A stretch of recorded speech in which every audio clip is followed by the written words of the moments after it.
Golly gosh, 20 minutes, so this is going to be a bit pacey. I was just talking to Mitch and promised to show a picture of my boat, so look, there it is. And I live on it. I woke up this morning slightly damp, actually, because it's been raining all night and water coming through the decks. And it gives you a sense of perspective of history, actually. It's 105 years old and full of computers and wireless networks and so on. And it made me think a little of this little bit of text, which I'm not sure anybody here wouldn't put your hand on your heart and say yay to that. It all seems pretty wise and sensible. And that text comes, of course, from a long way back. That was John Holt with the underachieving school back in '68. So I think a lot of our values about what we want from learning haven't changed. I think a lot of our certainties about its need, but golly gosh, pretty much everything else has. I mean, thinking back to my very earliest days in all this, here's me chatting away. Look, I was younger then, my beard was ginger, you know, interviewing a little blighter about building a spreadsheet on a Macintosh. And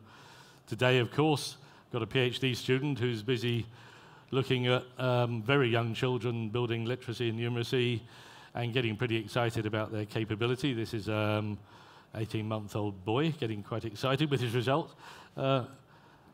That hasn't changed. You know, we've seen that when you put children in front of technology, their eyes light up. They are fascinated by it. They're seduced by it. What has changed is where we are on the curve.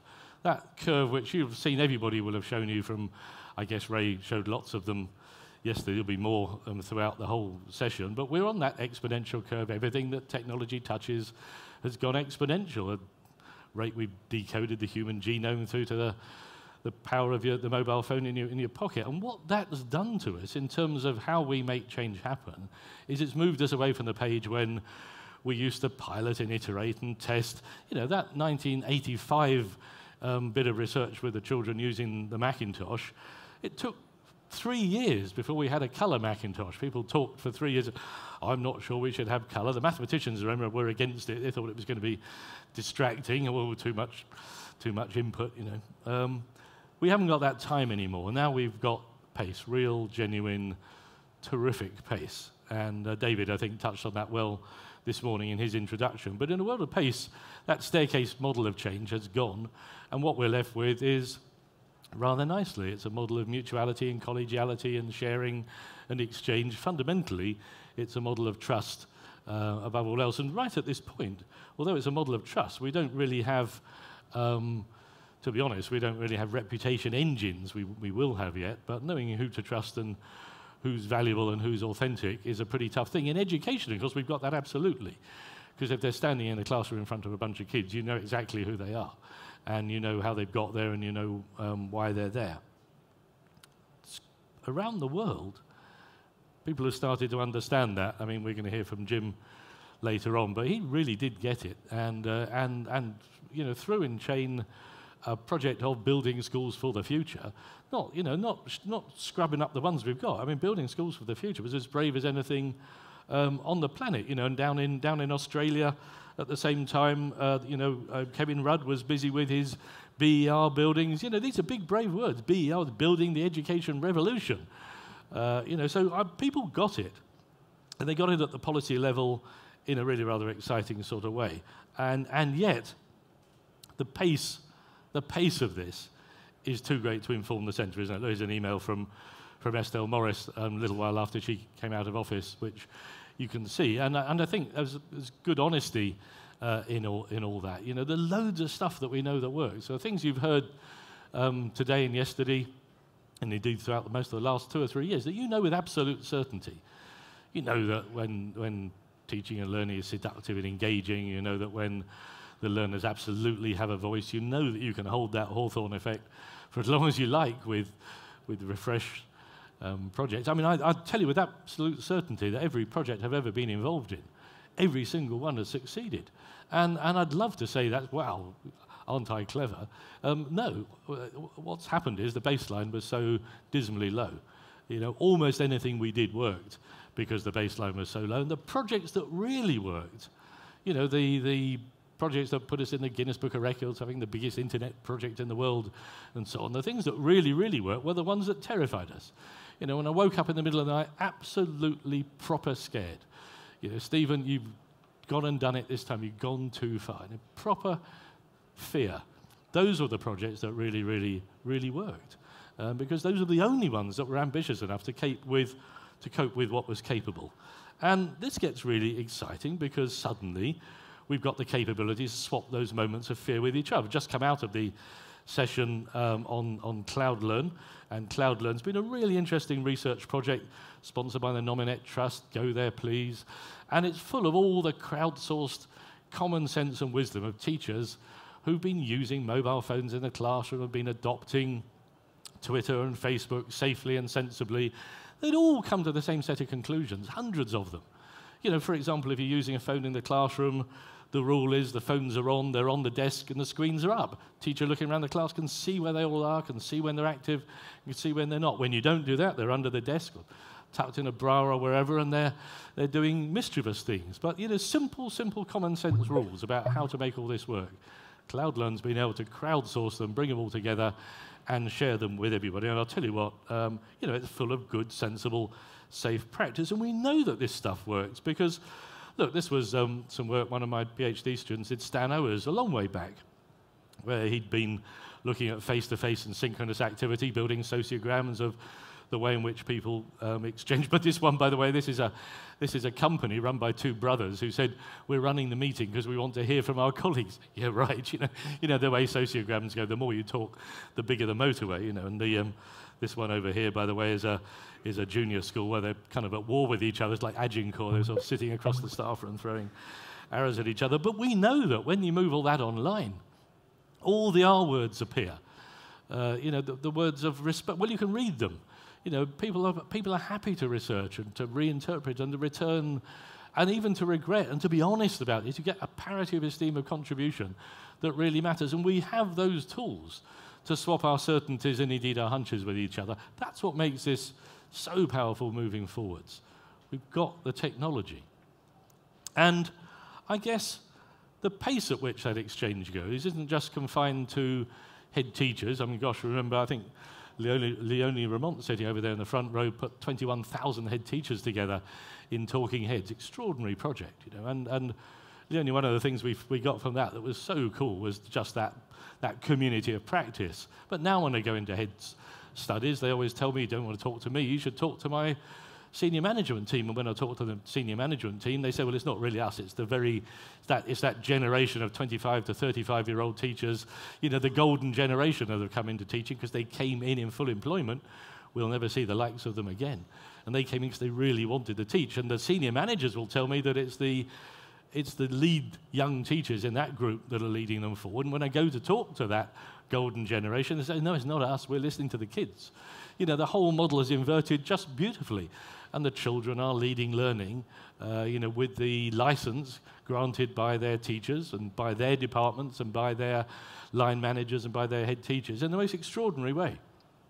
And nothing else is going to pace. Look, this is some work that was going on up in Norwich, where children were using GPS to draw on the streets of Norwich. They're walking around the streets of Norwich. They're trying to draw a Viking ship. You can see they've got a bit lost over here, so there's a bit of a wobble in the prow. And they were trying to be clever here and do a sort of wiggly line for the shields, but you can see they're walking across a dual carriageway, so that was all going to end in tears, you know. But, you know, that was, I don't know, 4 or 5 years ago. That gets passed on, and I'm down in Australia last autumn, and the kids say, oh, you know that thing in Norwich? Look, we've just done a Christmas tree in the local park. They've just got out their iPhones, of course, and now a portable device. The kids are swapping the ideas with each other and passing them on and passing them around. Look, they've done lights, and they've done it really, I think that's really rather elegantly done. And we know absolutely that our teachers can swap and exchange stuff too. This was the Courseware Trust we set up back in 1991. Big charity, £250,000. Woohoo! Seemed like a lot of money then. You could barely buy a cupboard in London now, you know. Or perhaps you can again, actually. You know. But the Courseware Trust, we asked teachers to use Hypercard, that great authoring tool, to develop courseware for each other, and to swap and exchange it with each other, and then pass it around. And every year we gave away a CD-ROM full of the applications and the courseware little apps that have been produced by teachers all over Scotland. And we gave them a little bit of money for making their courseware a little bit more robust and for including a manual with it, and it really worked. And, you know, how many downloads did Apple have of their iBook authoring tool in the last fortnight? Was it 600,000? You know, how many teachers out there are going to be authoring materials and swapping them and exchanging them with each other? How many children are going to be doing it?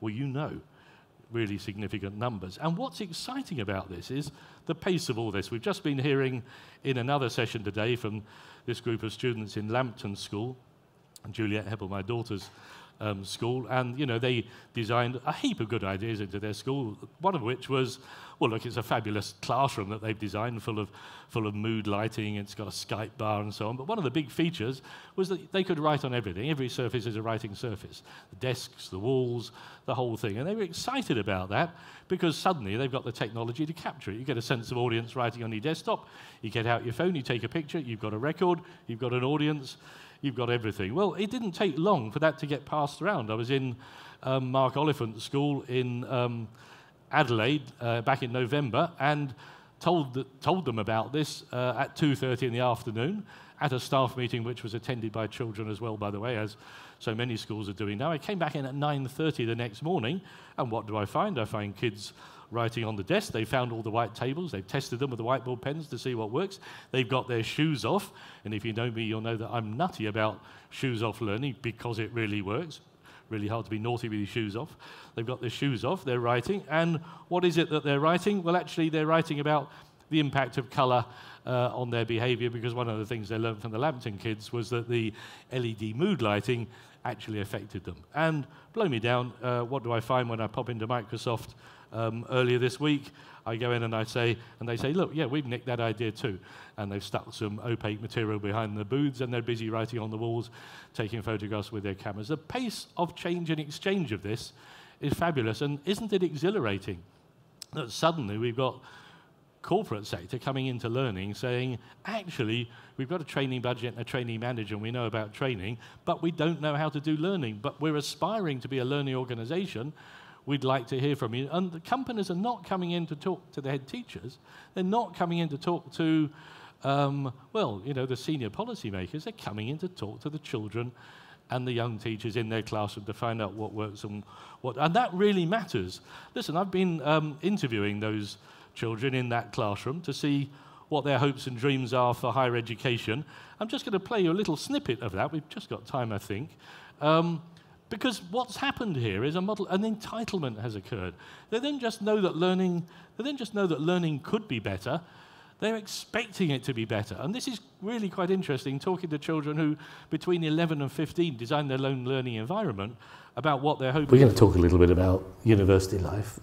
About what they're hoping for university life. But tell me a little bit about this space, first of all. What's special? Yeah, what's special about this place? Classroom was designed by students, so it was designed by the people who are going to use it now and for future generations, and it incorporates a lot of the things that we use at home and technology we use at home and technology we're familiar with, and I think that helps, and I think that's what makes this classroom like really unique. It's quite good for group work, so if we just want to move to our own space in the classroom and we need something to write and we don't have to search for paper and pen, and we can just get one of the board pens and write things down. And I love the coloured light around does the coloured light change during the day? How does that? Yeah, they're mood lights, so they can change themselves, or we can change the settings. So you can set different mood colours, can you? Oh, very good.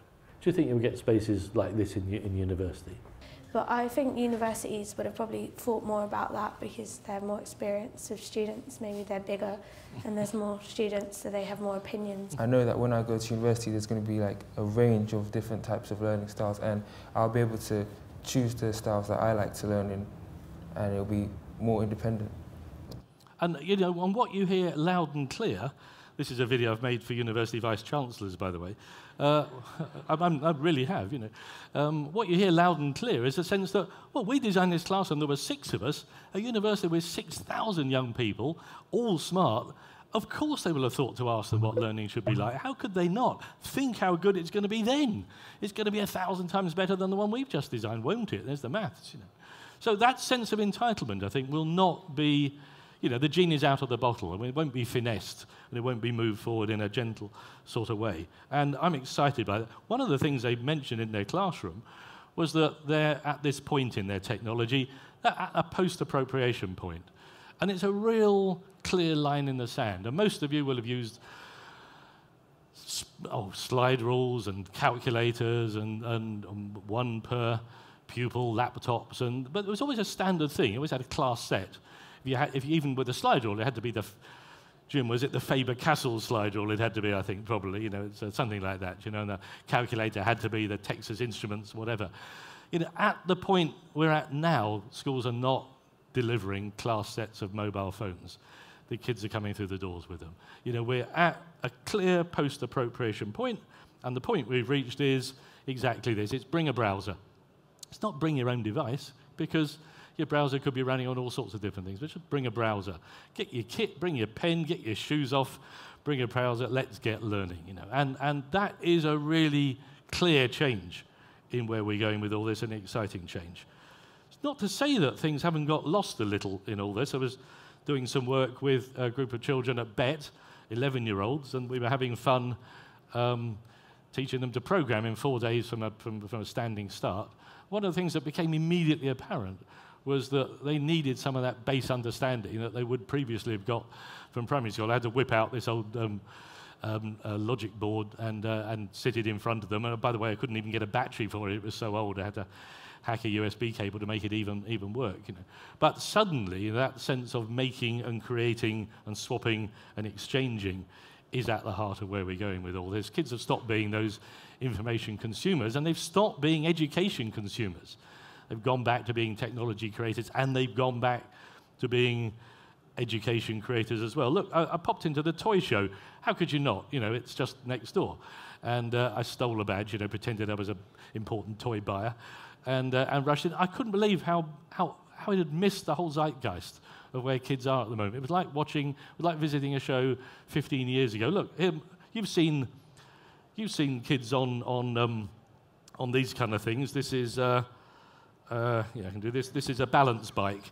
This is my little granddaughter, the very first time she got on a bike at 2. There's no pedals. She lifts her feet up. She's cycling down the hill. It turned out that kids could balance all along. We'd been giving them stabilizers and tricycles, and I didn't need any of that. They were very good cyclists, and it raises that whole question, I think, of how good our kids might be. And I don't think the toy show is going to discover that. I think schools are going to discover that. If I stand on the roof of a school, as I said 1,000,000 times, and look around, where else have we got a community of postgraduate researchers? People are thinking daily about the complexity of learning. Flipping heck, it's a windy day. The school is different to when it's not a windy day. Somebody's hurt in the school, it's a different place. Kid gets hurt in a road accident, the school's different for half a term. Teachers coming to terms with how many variables are there in learning. Where else have you got a body of professionals doing anything that complex? Schools are the intellectual powerhouses at the heart of our community. What's happening now is they've been allowed to go, and they've been allowed to go their way. And I think a few people are terrified of that, but for me, I'm absolutely exhilarated by it. 2 quick last thoughts. Firstly, look at what they're doing with data transparency everywhere, because for sure, we're not going to build better learning with all this freedom for our children. We might just build better learning with our children. And this is one of the schools I'm working in Australia. Look at the level of data transparency. The day I saw this little girl was telling me excitedly that she'd moved up from 4 to 5, and she was a good 5, she reckoned. At the same time, she was telling me that there was a kid down here was saying he'd moved all the way from the red numbers to the end of the green numbers, and he'd done it in a term, and they were congratulating each other. That sense of mutuality, that collegiality, that ipsative referencing of their own same progress is such a powerful weapon. Why would we not harness it? We've got data, we can share it, and it is extraordinarily seductive. And yet, when I walk around schools, I find people terrified of the prospect. I find schools like this one in Chicago, where they had a special room for the 21st century. I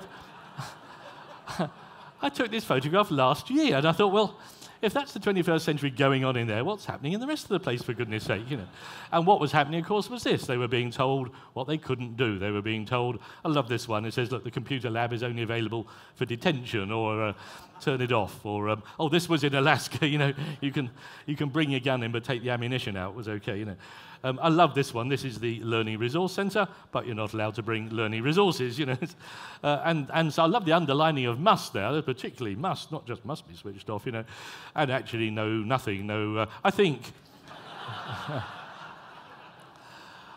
I think this has been the kids' response to this. I think they've just got on with it in the most exciting and the most exhilarating way. And I'm thrilled with where they're going with all that. Last two thoughts, and oh God, the light's flashing. Last one thought. These days, I'm a professor in Spain as well, in Madrid, in a fab place. And this was a conference that ran there just the other day. And look at the Global Education Forum. Just look at who's comparing it. They're kids. And look at who's doing the summary at the end. They're kids. And look at who's over here on the platform asking tough questions to the people who beamed in. They're kids. And look at who's over here in the audience. It's old folk. And honestly, I think that's where we are. You know, we need to trust our children to do better learning. We need to trust ourselves to be learning professionals, and we need to trust our systems to get out of the way. We've just had an extraordinary moment in this country where the Minister of Education said, I've talked to kids about ICT, they said it's boring. I've talked to the industry, they said it's irrelevant. I don't know what you should do. Would you go and sort it out? Would you talk to each other? It would be nice if you open sourced it and we start in September. You could not have more freedom than that. The question is whether we respond to it or not. If we don't, the kids are going to go off and build schools on their own, and they'll be fab. But I don't think they'll be quite as good as the ones we might have all built together. Thank you very much. Thank you.